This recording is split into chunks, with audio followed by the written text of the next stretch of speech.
திமுக நேர்காணலுக்கு உங்க குடும்பத்தையும் அனுப்பியிருக்கிறீங்க. அதுக்கு அனுப்புறதுக்கான காரணம் என்ன?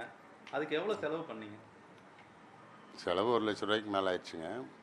நேர்காணலுக்கு போனால் எல்லாம் கிட்ட முதலமைச்சர் கிட்ட நின்று ஒரு சில இதெல்லாம் பேசலாம், பண்ணலாம், பார்க்கலாம். ஒரு மீட்டிங் போனால் நாம் எட்ட நின்று தான் பார்க்க முடியும். அது நேர்காணல் வந்து நேருக்கு நேராக நம்ம அவர்கிட்ட எதாக இருந்தாலும் கேட்கலாம், பார்க்கலாம். தலைவர் போய் பார்த்துட்டு வரணுங்கிற ஆசையில் தான் அனுப்பிச்சேங்க. இதுக்காக நீங்க போகல? கொஞ்சம் உடம்பு பிறப்பு போகிறப்ப கொஞ்சம் உடல்நிலை சரியில்லைங்க. சரி நீங்கள் போய் பார்த்து வாங்கன்னு தாட்டி விட்டாங்க. இப்போ நீங்களே ஒரு நாளைக்கு வந்து 500 600 சம்பாதிச்சா தான் உங்கள் குடும்பத்துக்கு எல்லாமே. அப்படி இருக்கப்போ வந்து ஒரு நாளைக்கு இப்போ 1,25,000 செலவாயிருக்குங்கிறாரு போக்குவரத்து எல்லாமே. ஆமாங்க. இவ்வளோ பணம் செலவு பண்ணதை நீங்கள் எப்படி பார்க்குறீங்க? கஷ்டமா இல்லையா? கஷ்டத்தையெல்லாம் பார்த்தா ஒரு தலைவர் பார்க்கணுன்னு ஆசைப்பட்டால் எப்படி பசங்க இப்போ பார்க்க முடியும்? கஷ்டம்னா நாங்கள் தான் முன்ன சிறு வயசில் எங்கள் அப்பா கூட்டிகிட்டு போக முடியல. நம்ம வயநாடு போய் இப்போ முதல்ல தலைவர் பார்த்துக்கிட்ட நின்று பேசிட்டு வரட்டு அப்படிங்கிற ஒரு ஆசை தாங்க. பொதுவாக உங்கள் வீட்டில் என்ன சொல்கிறாங்க? இதுக்கு ஏன் இவ்வளோ செலவு பண்ணீங்க அப்படிலாம் எதுவுமே சொல்லலையா? எதிர்ப்பே சொல்லலையா? எங்கள் வீட்டில் நான் இந்த எதுக்குமே அனாவசியமாக சொல்ல மாட்டேன். சிலது சொன்னால் கேட்பாங்க பசங்கள்லேருந்து வீட்டிலருந்து. பொதுவாக வந்து இந்த திமுக மேலே நீங்கள் இவ்வளோ ஈடுபாடோட பற்றோட இருக்கிறதுக்கு என்ன காரணம்? அந்த இயக்கம் வந்து உங்களுக்கு என்ன செஞ்சுது? ஈக்கம் செய்யலைங்க இல்லைங்க.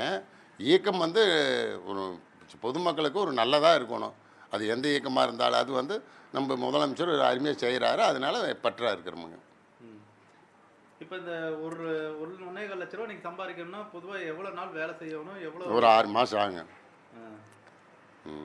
இப்போ உங்களோட 6 மாதம் உழைப்பை வந்து கண்ணை மூடிக்கிட்டு இப்போ நீங்கள் பசங்களுக்காக கொடுத்துருக்குறீங்க. அதே மாதிரி குடும்பத்தில் ஒருத்தர் போனால் போதாதா? குடும்பத்தையே இருக்கணும். ஒருத்தர் தானே போய் பார்க்க முடியுங்க. ஏன் போலியான்னு அவன் மனசுக்குள்ளே நினைக்கக்கூடாதல்ல. போனால் ஃபேமிலியோடு போய் பாட்டு வரட்டு என்னங்க. இப்போ நீங்கள் போலினாலும் அந்த உணர்வு எப்படி இருக்குது? ஆமாம், நான் போலினாலும் நம்ம பசங்க போய் கிட்ட நின்று தலைவர் பேசிட்டு வந்திருக்காங்கன்னு அதே ஒரு பெருமையாக இருக்குங்க. இப்போ எவ்வளோ ஆண்டுகள் காலம் வந்து திமுகவில் பயணிக்கிறீங்க? திமுகவில் பயணிக்கிறதுனால எத்தனை முறை வந்து ஸ்டாலினை நேரில் பார்த்துருக்க வாய்ப்பு உங்களுக்கு கிடைச்சிது? ஒரு டைம் போன தடவை எலெக்ஷனுக்கு பணம் கட்டியிருந்தேங்க. நேரடியாக போய் பார்த்து பேசிட்டு வந்தோம். அப்புறம் இடையில போகிற மீட்டிங் போகிற பார்க்குற லாங்கில் கிட்ட போய் பார்க்க முடியறதில்ல.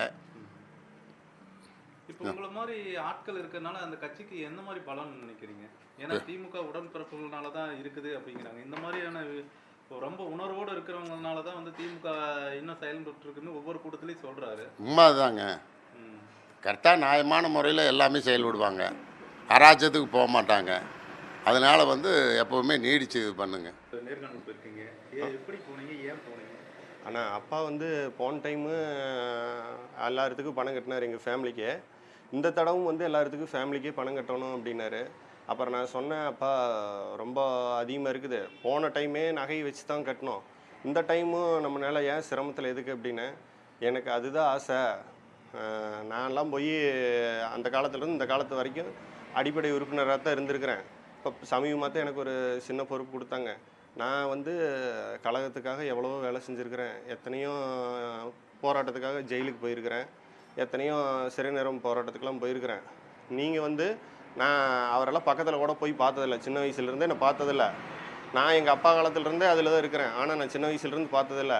உங்களுக்கு இதெல்லாம் பார்க்கறதுக்கான ஒரு வாய்ப்பு என்கிட்ட பணம் காசு தான் இல்லை. ஆனால் இதுக்காச்சும் பண்ணுறதுக்கு நான் என்னால் முடிஞ்சது எதாவது ஏற்பாடு பண்ணி தரேன், போய் பாரு அப்படின்னாருங்கண்ணா. அப்புறம் நான் சொன்னேன், ஏப்பா இது வந்து ஒரு கட்டிங் ஷேவிங் பண்ணிங்கன்னா அதிகபட்சம் 150 ரூபா வாங்குறீங்க. நீங்கள் அது எத்தனை தலைமுடியை வெட்டி காசு சம்பாதிக்கணும், இந்த காசை திரும்பி நம்ம சேமிக்கிறதுக்கு கண்ணால் நம்ம ஒட்டுக்காக இவ்வளோ காசை பார்க்க முடியுமா அப்படின்னு. அதெல்லாம் வேண்டாம், நீ எனக்காவது ஒன்றே செய்ய, நான் இந்த ஒரு தடவை கட்டுங்க, 2 தடவை கட்டினா நம்ம இந்த ஒரு தடவை கட்டி பாருங்க, நீங்கள் அவர்கிட்ட போய் நேரில் போய் எந்த காலத்தில் போய் இங்கே நேருக்கு வந்து அவர் முன்னாடி பேச முடியும், வேறு என்ன வாய்ப்பு இருக்குது அப்படின்னாருங்கண்ணா. சரிப்பா அப்படின்னா, அப்பா அது நான் உன்னைக்கு இது படுத்தோன்னு சொல்ல, ஒரு மாற்று வேட்பாளராக கூட நம்ம இந்த இடத்துல அறிவிக்க முடியாதுப்பா, ஏன்னா இது வந்து ஒரு கொங்கு பெல்ட்டு, அதுக்கு உண்டானது ஆளைத்தான் நியமிப்பாங்க, அது உங்களுக்கு புரியுதா புரியலையா அப்படின்னு நான் கேட்டேங்க. அதெல்லாம் எனக்கு புரியுது, ஆனால் நீ அதை பற்றி கவலை இல்லை, நீ இப்போ ஃபஸ்ட்டு போகணும் அப்படின்னாருங்கண்ணா. அப்புறம் நான் தான் சரின்ட்டு இந்த மாதிரி எங்கள் அப்பாவுக்கும் சேர்த்து கட்டணும், 4 பேர்த்துக்கு மட்டும் நீங்கள் ஃபேமிலிக்கு தான் கட்டினார், நானும் தான் எங்கள் அப்பாவுக்கு இவ்வளோ கஷ்டப்பட்டு இது பண்ணுறாரு. அவரு வந்து நேரில் வந்து கோரட்டும், இது வரைக்கும் அப்படி கோந்து பார்த்ததும் இல்லை, பேசுனதும் இல்லை, அவரு கோரட்டும் அப்படின்னு சொல்லிட்டு நான் மேற்கொண்டு அவருக்காகவும் அவர் கட்ட வேண்டாம்னு சொன்னார், நான் அவருக்கும் சேர கட்டினேன். கட்டிட்டாச்சு வந்து கோரட்டுன்னு. இல்லைல்ல, நீங்கள் கோந்து பார்த்தாவே எனக்கு அதுவே போதும், நான் பட்ட கஷ்டம் இந்த கட்சிக்காக பட்டதில் தளபதி முன்னாடி கோந்து இருக்கிறதுக்கு எனக்கு அதுவே பெருமை, நீங்கள் போயிட்டு வாங்க, அவ்வளோ தூரம் நான் வராட்டி என்ன, அதனால் நீங்கள் போய் தலைவரை பார்த்து பேசிட்டு வாங்க அப்படின்னு சொன்னார். இப்போ உங்கள் குடும்பத்துக்கு அந்த தொகைங்கிறது எவ்வளோ பெரிய இது, அதுக்காக நீங்கள் உழைக்கக்கூடியது எந்த அளவுக்கு? நான் வந்து ஜீவோவில் மெக்கானிக்காக இருக்கிறேனுங்க. இப்போ எனக்கு இல்லை, இப்போ இது எங்கள் அப்பாவுக்குன்னு நீங்கள் பார்த்தீங்கன்னா, எங்கள் அம்மாவோட செயினை போன தடவையே நான் சொன்னேன், இதாவது தள்ளுபடி வரும் அப்படின்ட்டு நிறையா வச்சாங்கள்ல, அப்பா வச்சு இதுக்காக வச்சு கட்டினார். போன டைம் வச்சு தான் 4 பேர்த்துக்கு பணம் கட்டினார். இந்த டைமும் நகை விலை ஏறுனால அதில் தான் போய் வச்சு பணம் வாங்கியிருக்காரு. நான் சொன்னேன், அப்பா இந்த காசை நீ ஒட்டுக்கா எந்த காலத்துக்கு அவரால் இவ்வளோ காசை ஒட்டுக்கா பார்க்க முடியாது, அதாவது ஒரு நாளைக்கு நீ அதிகபட்சம் செஞ்சாலுமே ஒரு 1000 ரூபாய்க்கு செய்கிறீங்கன்னா எத்தனை நாளைக்கு இதை 1 லட்சம் 1,4 லட்சம் ரூபாய் நீ எடுக்கிறனா எத்தனை நாள் ஆகும், நீயே கணக்கு போட்டு பார்த்துக்குப்பா, எத்தனை நாளைக்கு வேலை செய்யணும்னு பார்த்துக்க அப்படின்னு சொல்லிட்டுனுங்க. அவர் குறைஞ்சது ஒரு 6 மாதத்துக்கு இந்த கட்டுன பணத்தை அவர் கடையில் 6 மாதத்துக்கு வேலை செஞ்சாருன்னா தான் அந்த காசு எடுக்க முடியுங்க. நான் அதனால் அவர்கிட்ட புரிகிற மாதிரி நான் சொல்லிட்டேன். இதை விட அவருக்கு எளிமையாக புரிகிற மாதிரி என்னால் சொல்ல தெரியல, அதனால் நீ 6 மாதத்துக்கு இந்த வேலை செஞ்சீங்கன்னா தான் அந்த பணத்தை நீ எடுக்க முடியும், நீ அதை பார்த்து யோசனை பண்ணிக்கப்பா அப்படின்னு நான் சொல்லிட்டேங்க. அவரை அதுக்கு ஒரு துளி கூட அவர் மனசில் நினைக்கவே இல்லை. உடனே அடுத்த செகண்டாரு, எனக்கு அதெல்லாம் பெருசு இல்லை, நம்ம தலைவரை பார்த்தோம்ல அதுதான் பெருசு, நல்லா இருக்கிறாரான்னு நீ கேட்டு வாங்க அப்படின்னாருங்க. அப்புறம் துணை முதல்வர் அவர் பதவி ஏற்ற அன்னைக்கே உடனே அந்த அன்னைக்கே காலையில் 6 மணிலேருந்து சாயங்காலம் 6 மணி வரைக்கும் வர்றவங்க ஏமாந்து போயிடக்கூடாது, ஃப்ரீன்னு சொல்லிட்டு பண்ணாமல் ஏமாந்து போயிடக்கூடாதுன்னு 5 பேர்த்துக்குங்க அந்த அன்னைக்கு ஆளை கடையில் போட்டு இருக்கிற ஆள் 3 இல்லாமல் இன்னும் 2 ஆள் எக்ஸ்ட்ரா போட்டு 5 ஆளுக்கு பொழுதுக்கும் கட்டிங் சேவிங் பண்ணாருங்க. அந்த மாதிரி அவர் ரொம்ப எங்கள் தாத்தா காலத்துலேருந்து ஈடுபாடு. அப்புறம் அதன் வழியாக வந்தனால நாங்களும் அவர் வேறு எங்கிட்ட எதுவுமே கேட்டதில்லைங்க. எலெக்ஷன் அப்போ ஓட்டு போடுறப்ப காலையில் மட்டும் கூப்பிட்டு மறந்துடாது அதில் ஓட்டு போட்டு வாங்குவார், போட்டுருன்னு தெரியும், இருந்தாலும் அவர் அந்த ஒன்றை மட்டும்தான் அவர் சொல்லுவாருங்க, மறந்துடாத சூரியனில் பார்த்து ஓட்டு போட்டு வந்துடுங்க அப்படிம்பார். அந்த அளவுக்கு கட்சியில் தீவிரமான இதுங்க. அந்த காலத்தில் டேங்கில் ஏறி சூரிய படம் வரைகிறது, இது வரைகிறது. அதேமாரி இன்னமே யாராவது நம்ம கட்சிக்காரர் ரொம்ப பாரம்பரியமான கட்சிக்காரர் இல்லாதவங்க வந்தாங்கன்னா அது தாழ்த்தப்பட்டவங்களா வந்து யாராக இருந்தாலும் சரிங்க, அதை பற்றி இல்லை, அவர் கட்டிங் சேவிங் ஃப்ரீயாக பண்ணிவிட்டு காசு வாங்க மாட்டார். அதேமாதிரி தேர்தல் அன்னைக்கு அவங்க கொஞ்சம் முடியாதவங்களா இருந்தால் அவங்களுக்கு ஏதாவது சாப்பாடு வாங்கி தரதை வந்து போயிட்டுலாம் ஓட்டு போட்டலாம் அப்படின்னு பண்ணுறது அதேமாரி பண்ணிகிட்டு இருக்காருன்னு வைங்களா. அவர் நேர்காணல் என்ன சுவாரஸ்யம் இருந்துச்சு, நேற்று கூட்டம் எந்த அளவுக்கு இருந்துச்சு, விருப்பமனு வாங்குறதுக்கு 2 நாள் ஆச்சுருந்தீங்க. ஆனால் அது கூட்டம் வந்து எல்லா தடவை இந்த திமுக விருப்பமனு வாங்கிட்டு போகிறதுக்கு எவ்வளோ செலவாச்சு ஃபேமிலி, அதே மாதிரி ஏன் வந்து நீங்கள் இப்போ வீட்டில் ஒருத்தர் போயிருக்கலாம், 2 பசங்க 2 மருமக போகிறதுக்கு என்ன காரணம்? அப்பா தான் போய் நீங்கள் தளபதி பார்த்துட்டு வரணும், நம்ம வேறு என்னைக்கு போய் அவரை போய் சந்திக்க போகிறோம், இந்த ஒரே காரணம் தாங்கண்ணா, அவரை போய் பார்க்கணும், நேரில் பார்த்துட்டு நம்மளோட இதை இது பண்ணிட்டு வரணும் அப்படிங்கிற ஒரே நோக்கத்துக்காக தாங்க. இப்போ மற்ற இங்கே வந்து ஈரோடு வராரு, இல்லை வேறு பக்கம் வராரு, மற்ற பகுதியில் வந்து மற்ற இடத்துல வந்து நேருக்கு நேர் பார்க்க முடியாது, நேர்காணல் மட்டும் எப்படி என்ன மாதிரி இருக்குன்னு நினைக்கிறீங்க? மற்ற இடத்துலிங்கன்னா இப்போ வர்றப்போ பார்த்தீங்கன்னா அவங்களோட பல அரசு விழாவோ ஏதோ பல சம்மந்தமாக வருவாங்க. அப்போ அந்த சூழ்நிலையில் அதை மட்டும்தான் கவனிச்சுட்டு போக முடியும், அவங்களுக்கு உண்டான டைமும் கம்மியாக இருக்கும். இப்போ அப்படிங்கிறப்ப இது நமக்காகவே ஒதுக்கி இருக்கிற டைம், அந்த டைமில் போய் நம்ம இப்போ அவரோட நேருக்கு நேர் பேசுகிறதுக்கு அது கொஞ்சம் ஃப்ரீயாக இருக்கும்.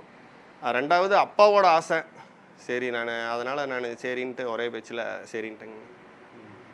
என்ன சொன்னார், என்ன விசாரிச்சாரு? இல்லை, வெற்றி வாய்ப்பில் எப்படி இருக்குன்னு கேட்டார். நல்லா வரவேற்பு தெளிவாக இருக்குதுன்னு சொன்னோமுங்க. எம்பி எலெக்ஷனில் அதிகப்படியான வாக்கு வாங்கியிருக்கிறோம்னு எல்லாரும் சொன்னாங்க, வந்திருக்கிறீங்க அனைத்து பேரும் சொன்னாங்க. சரி பரவாயில்ல அப்படின்னாங்க, இதேமாரி நல்லா செயல்படுங்க அப்படின்னாங்க. சரிங்க அப்படின்னு சொல்லிட்டு வந்துட்டோங்க. வெற்றி வாய்ப்பெல்லாம் நல்லா இருக்குதானாங்க, எல்லாம் நல்லா இருக்குதுங்க, கடைசியாக நீங்கள் நிறைய செஞ்ச திட்டங்களை எல்லாம் அருமையாக இருக்குதுங்க அப்படின்னு சொன்னாங்க. ஒவ்வொருத்தரும் ஒவ்வொரு இதை சொன்னாங்க. நாங்கள் வந்து ஒவ்வொருத்தரும் சொன்னதை நாங்களும் வந்து விளக்கமாக வந்துட்டு அப்புறம் வெளியே வந்து கேட்டாங்க, அவங்களோட நிருபரெலாம் கேட்டது சொன்னேன். எல்லாத்த விட இந்த போக்குவரத்துக்கு வந்து இலவசம் வழங்கினது வந்து மக்கள் மத்தியில் வந்து அது ரொம்ப ரொம்ப வரவேற்பை ஏற்படுத்தி இருக்குதுங்க. ஒரு சாதாரண விஷயம் இல்லை. எந்த குடும்பமாக இருந்தாலும் பயனடையாதவங்க யாருமே இருக்க முடியாது. மினிமம் அவர் அறிவித்த திட்டத்தில் 100% இல்லை, 10% வந்து போக்குவரத்தில், அதாவது இலவச பயணச்சீட்டு மகளிர்களுக்கு கொடுத்தது. அது அவங்களுக்கு ஒரு பெரிய உதவியாக இருக்குங்க. ஒரு தினம் அந்த காசை எடுத்து செலவு பண்ணி அது பஸ்ஸுக்குன்னு அந்த காசை பிடிச்சி மாதம் முழுவதும் கடைசி வரைக்கும் வச்சுருக்கிறது அவங்களுக்கு ரொம்ப ரொம்ப சிரமங்க. அது ஒரு மிகப்பெரிய ஒரு கொடை வள்ளலாக இருக்குங்க. 1,26,00,000 மனங்களை வென்ற தந்தி டிவி யூடியூப் சேனல். தவிர்க்க முடியாத தம்ப்நெயில்ஸ், கலக்கலான கான்டென்ட்ஸ். நீங்களும் இந்த குடும்பத்தில் இணைய இப்பவே சப்ஸ்கிரைப் பண்ணுங்க. அசுரபலம் கொண்ட எங்கள் டிஜிட்டல் கரங்களில் உங்கள் விளம்பரங்களை சேர்க்க வாட்ஸ்அப் பண்ணுங்க. 8939888838. Email advttv@dttv.in.